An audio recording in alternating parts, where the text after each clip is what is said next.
بسم اللہ الرحمن الرحیم۔ حکیم الامت مجدد الملت حضرت مولانا شاہ اشرف علی صاحب تھانوی رحمۃ اللہ علیہ کی کتاب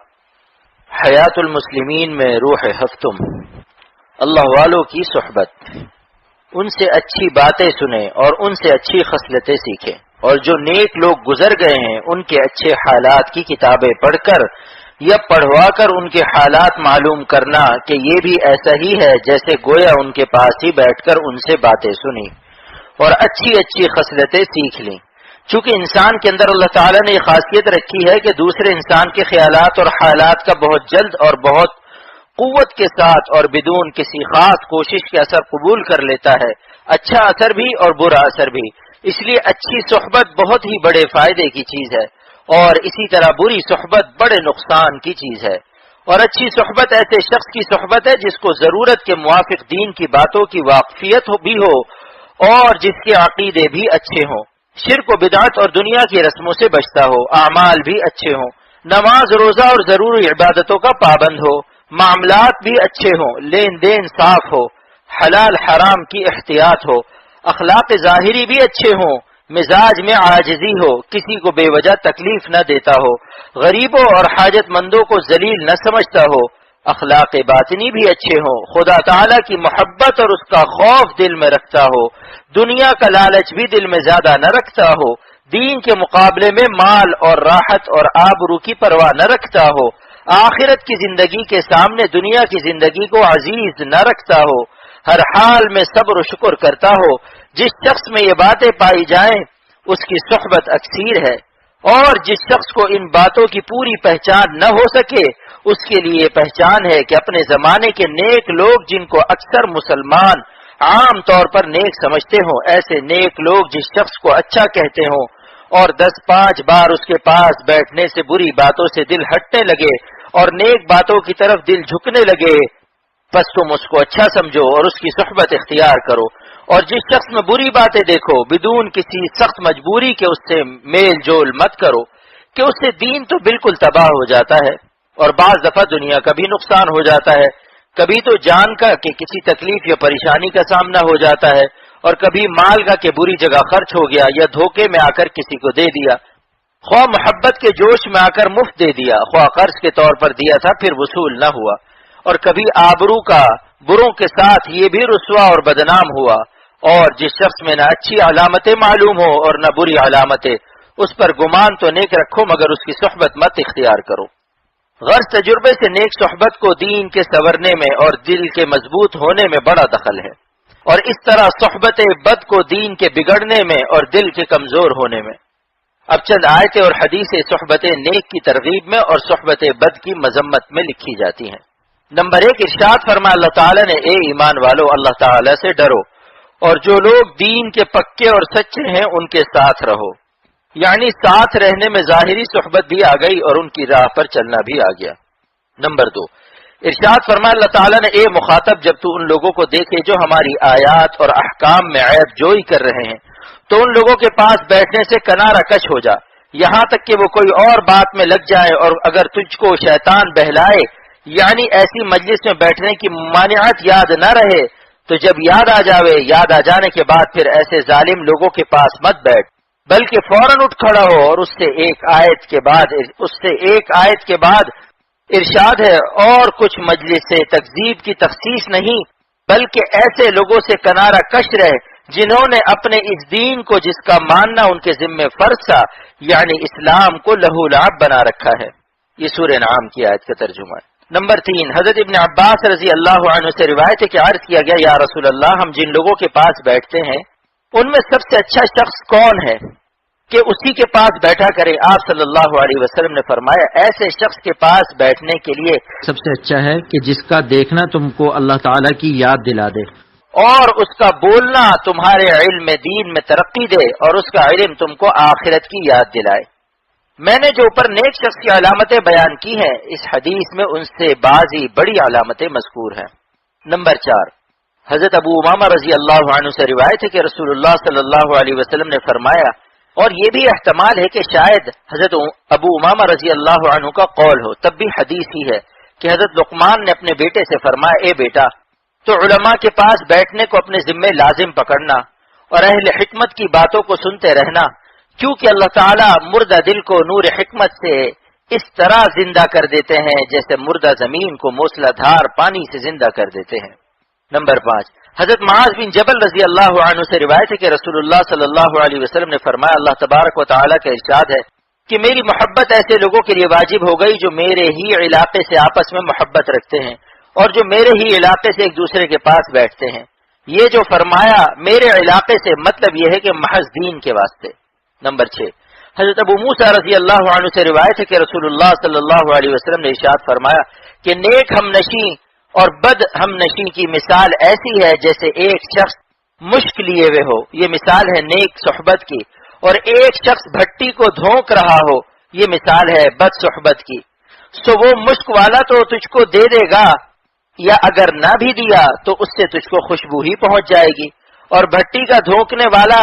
یا تو تیرے کپڑوں کو جلا دے گا اگر کوئی چنگاری آ پڑی، اور یا اگر اس سے بچ بھی گیا تو اس کی گندی بو ہی تجھ کو پہنچ جائے گی۔ یعنی نیک صحبت سے اگر کامل نفع نہ ہو تب بھی کچھ تو ضرور ہو جائے گا،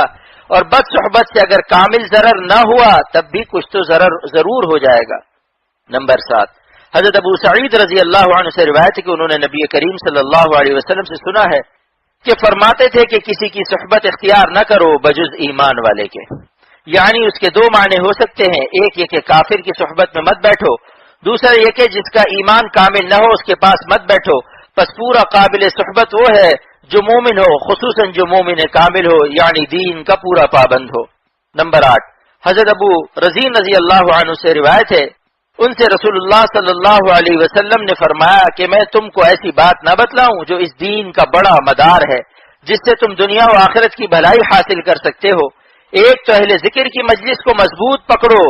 اور دوسرا جتنا تنہا ہوا کرو تو جہاں تک ممکن ہو ذکر اللہ کے ساتھ زبان کو متحرک رکھو، اور تیسرے اللہ ہی کے لیے محبت رکھو اور اللہ ہی کے لیے بغض رکھو۔ یہ بات تجربے سے بھی معلوم ہوتی ہے کہ صحبت نیک جڑ ہے تمام دین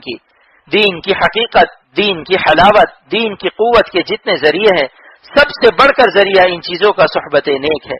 نمبر 9، حضرت ابو ہریرہ رضی اللہ عنہ سے روایت ہے، میں رسول اللہ صلی اللہ علیہ وسلم کے ساتھ تھا تو آپ صلی اللہ علیہ وسلم نے فرمایا کہ جنت میں یاقوت کے ستون ہیں، ان پر زبرجد کے بالا خانے قائم ہیں، ان میں کھلے دروازے ہیں جو تیز چمکدار ستارے کی طرح چمکتے ہیں۔ لوگوں نے عرض کیا یا رسول اللہ ان بالا خانوں میں کون رہے گا؟ آپ صلی اللہ علیہ وسلم نے فرمایا جو لوگ اللہ کے لیے یعنی دین کے لیے آپس میں محبت رکھتے ہیں، اور جو لوگ اللہ کے لیے ایک دوسرے کے پاس بیٹھتے ہیں، اور جو اللہ کے لیے آپس میں ملاقات کرتے ہیں۔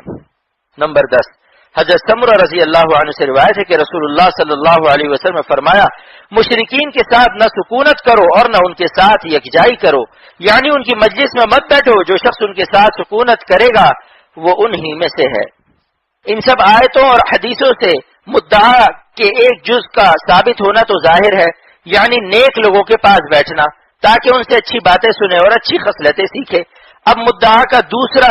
جز رہ گیا، یعنی جو نیک لوگ گزر گئے ہیں کتابوں سے ان کے اچھے حالات معلوم کرنا، کہ اس سے بھی ویسے فائدے حاصل ہوتے ہیں جیسے ان کے پاس بیٹھنے سے۔ آگے اس دوسرے جز کا بیان کرتے ہیں۔ نمبر 11، ارشاد فرما اللہ تعالیٰ نے اور پیغمبروں کے قصے میں ہم یہ سارے مذکورہ قصے یعنی حضرت نوح علیہ السلام کا قصہ اور حضرت ہود علیہ السلام کا قصہ اور حضرت صالح علیہ السلام کا اور حضرت ابراہیم علیہ السلام کا اور حضرت لوط علیہ السلام کا اور حضرت شعیب علیہ السلام کا اور حضرت موسیٰ علیہ السلام کا، یہ سب قصے آپ سے بیان کرتے ہیں جن کے ذریعے سے ہم آپ کے دل کو تقویت دیتے ہیں۔ یہ ایک فائدہ ہے نیکوں کے قصے بیان کرنے کا کہ ان سے دل کو مضبوطی اور تسلی ہوتی ہے۔ جیسے وہ حق پر مضبوط رہے ہم کو بھی مضبوط رہنا چاہیے، اور جس طرح اس مضبوطی کی برکت سے خدا تعالیٰ نے ان کی مدد فرمائی اسی طرح اس مضبوطی پر ہماری بھی مدد ہوگی، جس کو اللہ تعالیٰ نے دوسری آیت میں فرمایا ہے کہ ہم اپنے پیغمبروں کی اور ایمان والوں کی یہاں دنیاوی زندگانی میں بھی مدد کرتے ہیں اور وہاں اس روز بھی مدد کریں گے جس میں گواہی دینے والے فرشتے کھڑے ہوں گے۔ مراد اس سے قیامت کا دن ہے، وہاں کی مدد تو ظاہر ہے، حکم ماننے والے ظاہر میں بھی کامیاب ہوں گے اور نافرمانی کرنے والے ناکام ہوں گے، اور یہاں کی مدد کبھی تو اس طرح کی ہوتی ہے اور کبھی دوسری طرح کی ہوتی ہے۔ وہ اس طرح کہ اول بے حکموں کو حکم ماننے والوں پر غلبہ ہوگا، مگر من جانب اللہ ان سے بدلہ ضرور لیا گیا، چنانچہ تاریخ بھی اس کی گواہ ہے۔ اور ان قصوں سے یوں بھی تسلی ہوتی ہے کہ جیسے دین پر مضبوط رہنے پر آخرت میں وہ بڑھے رہیں گے، جس کی خبر کئی قصوں کے بعد اس ارشاد میں دی گئی ہے، یقیناً نیک انجامی متقیوں کے لیے ہے۔ اسی طرح ہم سے بھی اس بڑھے رہنے کا وعدہ ہے، چنانچہ ارشاد ہے کہ جو لوگ متقی ہیں وہ کافروں سے اعلیٰ درجے کی حالت میں ہوں گے۔ نمبر 12، حضرت ابن مسعود رضی اللہ عنہ فرماتے ہیں کہ جو شخص ہمیشہ کے لیے کوئی طریقہ اختیار کرنے والا ہو، اس کو چاہیے کہ ان لوگوں کو اختیار کرے جو گزر چکے، کیونکہ زندہ آدمی پر تو بچل جانے کا بھی شبہ ہے، اس لیے زندہ آدمی کا طریقہ اسی وقت تک اختیار کیا جا سکتا ہے جب تک وہ راہ پر رہے۔ یہ لوگ جن کا ہمیشہ کے لیے طریقہ لیا جا سکتا ہے رسول اللہ صلی اللہ علیہ وسلم کے صحابہ رضی اللہ عنہم ہیں، اور اس حدیث کے آخر میں ہے کہ جہاں تک ہو سکے ان کے اخلاق اور عادات کو سند بناؤ۔ اور یہ ظاہر ہے کہ صحابہ رضی اللہ عنہم کے اخلاق و عادات کا اختیار کرنا تبھی ممکن ہے جب ان کے واقعات معلوم ہوں، تو ایسی کتابوں کا پڑھنا سننا ضروری ٹھہرا۔ نمبر 13، جس طرح قرآن مجید میں حضرات انبیاء، علماء، اولیاء کے قصے بمصلحت ان کی پیروی کرنے کے لیے مذکور ہیں جو ارشاد میں مذکور ہے، اسی طرح حدیثوں میں بھی ان مقبولین کے قصے بکثرت مذکور ہے۔ چنانچہ حدیث کی اکثر کتابوں میں کتاب القصص کو ایک مستقل حصہ قرار دیا گیا ہے، اس سے بھی ایسے قصوں کا مفید اشتغال ہونا ثابت ہوتا ہے۔ اسی وجہ سے بزرگوں نے ہمیشہ ایسے قصوں کی کتابیں لکھنے کا اہتمام رکھا ہے۔ اب میں چند ایسی کتابوں کے نام بتلاتا ہوں، ان کو پڑھا کریں یا سنا کریں، اگر سنانے والا عالم مل جائے تو سبحان اللہ، ورنہ جو بھی مل جائے۔ نمبر 1، تاریخ حبیب الہ۔ نمبر 2، نشر الطیب۔ نمبر 3، مغازی الرسول۔ نمبر 4، قصص الانبیاء۔ نمبر 5، مجموعہ فتوح الشام والمصر والعجم۔ نمبر 6، فتوح العراق۔ نمبر 7، فتوحات بھنسا۔ نمبر 8، فردوس آسیہ۔ نمبر 9، حکایات الصالحین۔ نمبر 10، تذکرۃ الاولیاء۔ نمبر 11، انوار الحسین۔ نمبر 12، نزہۃ البساتین۔ نمبر 13، امداد المشتاق۔ نمبر 14، نیک بیبیاں۔